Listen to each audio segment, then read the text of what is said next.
Hey guys, I'm Keke, And I'm Tracey, and we are Black girls who who love love K K dramas. dramas. So today, Today we are talking about the other side of that coin in our coin toss. it's the singing for me. Go ahead. Queen of Tears. I just feel like it deserved a song. It did. It It deserved a did. song. It deserved a song and a dance, but I won't get up and dance. I loved it. Oh, it was so amazing. I saw an article or something, maybe on Instagram, that it beat out Chloe, First of all, and we know how she feels about Chloe. in my personal opinion, while Queen of Tears was up there, I feel like the only reason why that happened is because K dramas took on a new life Mm-hmm. after Crash Landing on I You agree. came out. Not to say that it's not a good show, it definitely bumped probably a show out of my top 10 and replaced one. But I see where you're going. But yeah, like Crash Landing on You is still my all time, number one favorite. And Queen of Tears did a lot of nods to some of our favorite K dramas in our top 10 list, like Vincenzo, Yes. also Crash Landing on Yes. You. It was just a lot of nods to really good K dramas that performed well. Mm-hmm. Not to say that the show wouldn't have done well without Of those course. nods, Of course. but it definitely helped. It did. I love the epilogues. Oh my gosh. Every Just single like how they epilogue. had in Every Crash Landing single on You. I one. thought that was super cool. But every single one, just like in Crash Landing on You, it was so special. I thought it Yeah. was just so cute and beautiful. Yeah. Now for me, I can't there I'm not going to necessarily compare the two because I do feel like there are two separate good Absolutely. shows that stand Absolutely. well on their own. But I feel like if you have not seen Crash Landing on You, you should probably see that first before you Yeah. watch Yeah. Queen of Tears because there's so many Easter eggs and like nods into the I show. agree, and you You wouldn't wouldn't get get it it. if you didn't watch Yeah. Crash Landing on You. Yeah. I totally agree with That that. and Yeah, Vincenzo, or that at too. least have some kind of reference to Yeah, Vincenzo. Like if yeah. you've seen those two Or know who his shows, sexy self is. Whew. Yeah, he's hot. I'm gonna drink to that.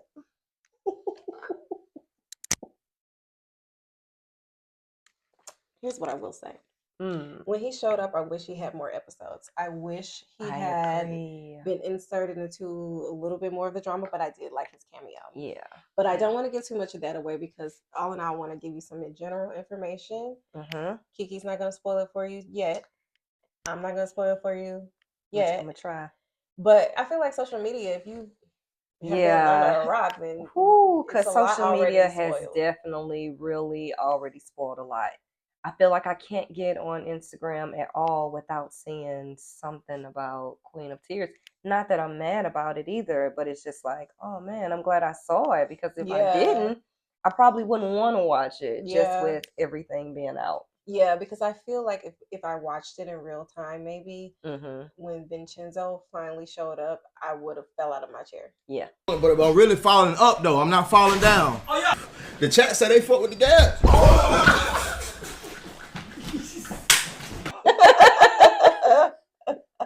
For sure. We agreed that we were going to watch Parasite first, and that's what we did. Yes. And so while we were watching Parasite, Queen of Tears was constantly airing. Yeah. And so we waited till all the episodes of Queen of Tears aired, and then we finally watched Queen of Tears, and it was great because I got to binge watch Such it a great watch. in a weekend. Yeah. And it was amazing. Like I have no regrets.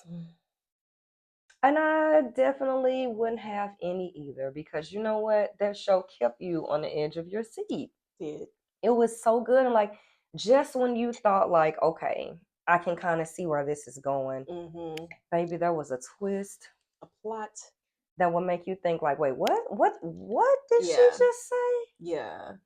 Okay. Yeah, and not only that, you have aside from the cameos, the Easter eggs that fall into it. This show's also they were releasing English dubs like a week Yes. after the initial episode I would thought that air. was super cool. So for all of you who don't like to read the subtitles, they do have an English dub version of Queen of Tears. They do. And there are also several scenes throughout the series where they are talking English. I They thought that was do. super cool too. And you say you really like when it just all of a sudden they're speaking Korean and then they switch to English. And Yeah. it's like, do you think that you like are that you're becoming fluent in Korean when they start speaking not Spanish, when they start speaking English? Like, are you like, wait, Girl. I understand? I swear to you, there are moments when I'm like, wait, I knew exactly. Oh, okay. I see what you did there. Yeah, that's exactly how I feel. Oh, It's like that's so funny. because in my mind, with us watching these shows for so long, there are a lot of things that they say that I can pick up on in Korean, and I'm like, okay, I know exactly what they're talking about. So when they switch up on me, that cognitive listening, and then that all of a is sudden pretty it's great. English, and you're like, oh my gosh, am I fluent? Oh, Right. But I love hearing their voices speak in English, and it's not like and the words have to wait to catch up. I think that is, I just think it's amazing. And not even to say that they have to speak in English, because I really do enjoy their own language. Like, absolutely. But I love that they are giving it an option for people, like for I people said, who don't want who don't want to to read the subtitles. So that's great. Yeah. So all in all, I would give this show 11 out of 10. And I would have to agree. We highly recommend that you watch this show if you have not seen it. Please. 11 out of 10 is what we're giving it. It has broken the scale. Yeah. It's one of my favorites now. It's definitely one of my favorites too. Like, it's definitely something that I would suggest, like, right out the gate, if someone is willing to put in the time of the series, because this was a little longer. It wasn't that many episodes, but no, it was only 16 episodes. It was it would give you about the same, like the standard feel amount. Of Vincenzo as far and the Crash Landings Are You don't get overwhelmed with downtime. Yeah. If that makes sense, because there are some K dramas that I feel like they just stretch out the show to 16 episodes, and it's like you could have did this in 10 or 12. Absolutely. And kept me entertained. Or they introduce these rando villains that make no sense to the entire show, but they need to fill the time slot. I didn't get that with here. I feel like it was thoughtfully planned out from beginning to end. Even the epilogues just add their own elements and give you further understanding of the dynamics of them as people and the challenges that they've gone through, and as to why some of them are the way they are. They did a great job with the casting once again.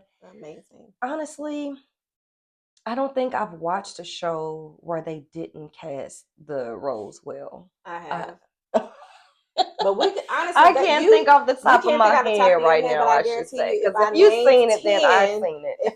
If I name 10 shows, you would agree, and I feel like that's probably an episode in its own. Shows we'll have to do that for were sure. just like horribly cast, super overrated, and definitely super overrated. Like maybe one character probably ruined the show.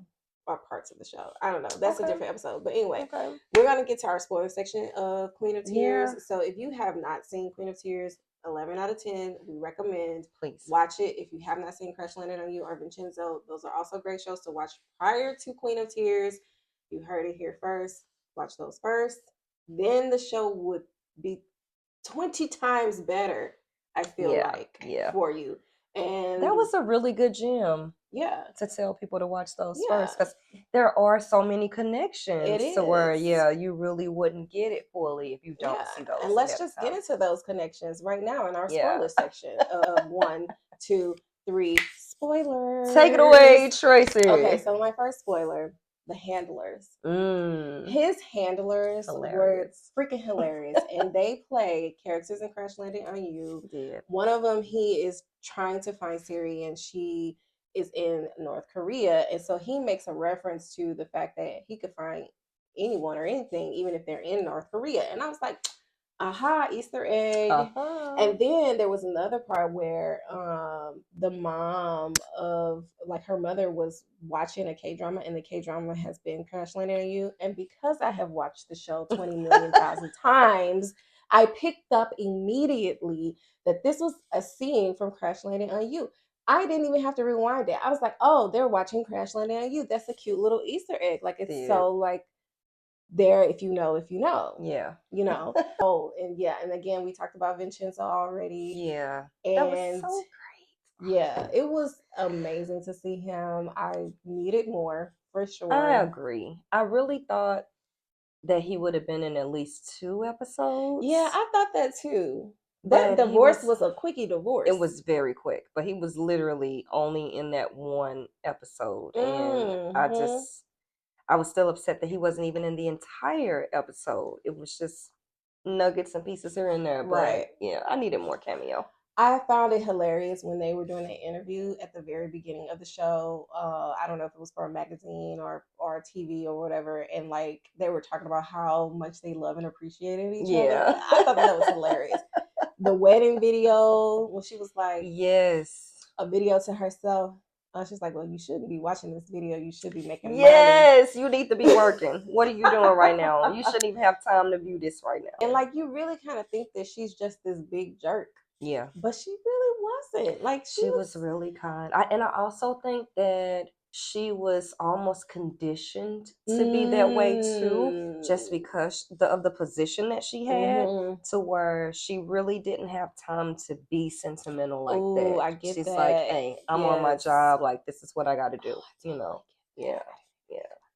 And also her family was a bunch of jerks. Absolutely. Because I was just going to say, with her grandfather, you know, being the owner or whatever, you already saw like how he treated people in a sense, like, well, I guess you should say like his personality. And I'm sure she probably felt like, I have to almost be in those same footsteps in order for him to consider me to take over. I don't even think it was even ever a thought about him considering her, because I feel like he was the closest to her even than his own children. Absolutely. And probably because she kind of flew under the girlfriends, his shady AF girlfriend. Yeah. I think she kind of flew under the radar for her, because you know, when you think about a business or a company in a lot of these situations, they're transitioning to a child, and she was a grandchild.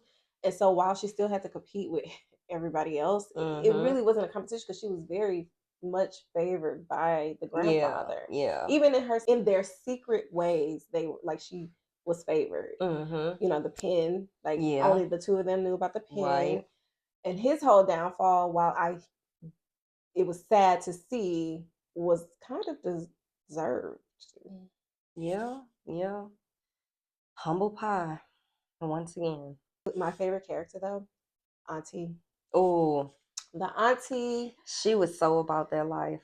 Her and this leopard. Yes, like everything she had on, from her hair to her clothes to her personality. You know loved her. She kind of gives me you vibes. Cause yeah, but she wanted her siblings to be the peacemakers, seeing people for who they are, and like I can see that. Yeah, like I just started thinking about when she. It was just kind of funny to me when she was feuding with his girlfriend, and this woman gut punched her. Oh wait! And he just assumed that it was her fault. And he was like, "Oh, you hit her," and she's like, "No, she hit me." And he's like, "Yeah, whatever." But then the girlfriend told the truth, and she was like, and he still didn't. He still didn't believe at first. And he was like, well, yeah, you still shouldn't have hit her. It felt like such a sibling rivalry. It did. But this was his own child against his girlfriend, his long lifetime girlfriend. Yeah, that was her breaking into the funeral was timeless. Like all of it, the dramatics, her being dramatic the way she was, I loved it. I loved every minute of it. So, question: what was your favorite part or parts? I'm glad you said parts, because I do have a couple. I got a few. So, one of my favorite parts was when they had got into this accident and he thought that she was in the car and he had like busted the window out with his bare hand because he thought she was in there because the car looked like it was about to like it was about to blow. I thought that was one of the most beautiful, endearing scenes ever. Just on the strength that he was like, he got to get her up out of there. And the fact that she wasn't even in a car. Yeah, she wasn't even in the car. She was buying 4-leaf clovers. Yes, that was so funny. But I love how much she cared about him, and she was just like, "Oh my God, what happened to your hand?" And he was just looking at her like, "Oh my God, I'm so happy you went in this car." I thought she was dead too. I thought I definitely thought she had passed out, and the car was from the blow. And my other favorite part was when she showed up in his hometown for her father-in-law. His dad is up for election in their town, and he had been like we'll say the mayor in this little town for years, and someone else was running against him after all this time, and the daughter called her sister-in-law and was like, "Hey, you remember that favor? We need you today." You know what? Now that you're talking about the daughter, I just remember 2 more scenes that I actually like. This wasn't even what I was thinking about at first. But one of them had to do when they kept talking about how poor they thought she was because she was wearing old people clothes, basically. Like, she's wearing all of these vintage items that were extremely expensive. Probably cost more than the 2-year lease on his apartment. Yeah. But also when the sister first met her and she handed her that envelope of money. Girl, she handed her that money and like she's trying to bribe off. Like, look, yeah. Just take that. But the funniest thing to me wasn't the fact that she offered her the money. It was the fact that she took it. Money off the table. She came back like, was like that. I thought that was freaking hilarious when we realized that she first met him and she was kicking his copier, and he was just so concerned for this intern who was gonna get fired. Knew she was gonna get canned. Honey, she was a horrible intern, and I understood why he feared that she was gonna get fired, but he liked her. Which brings me to my next part of the original introduction. It was so beautiful that they initially met at school. And it was so heart-filling because it was literally her last day there. Yeah. And it was his first day there. Yeah. And they kind of bumped into each other as she's exiting and he's entering. And she had hurt herself. By chance. And she had dropped her iPod. Is it iPod? MP3 player? I don't know. One of those. And he kept it for that long. Because she would listen to it as after they had got married, and she was like, "We got the same taste in music." Yeah. Yeah, no, I thought that was cute too. Yeah. So I'm gonna stand by my 11 out of 10. I totally agree. It's an amazing watch. Yeah. Especially, I love the fact that it's not all about just a love story. Yeah, it's not all about just a love story, which it doesn't bother me at all. But when they intertwine the love story along with everything else that was going on, it just made it an amazing watch. And if you watched it or will watch it, you will see why we rated 11 out of 10. Yeah, you will. Unless you're just dead inside. In which case, there's no hope for you, and I'm sorry. Not sorry. Thank you guys for watching. As always, we appreciate your love and your support. And remember to always be kind. Because you never know when there's going to be someone just kind of swoop you up and save you from yourself. You never know. You know.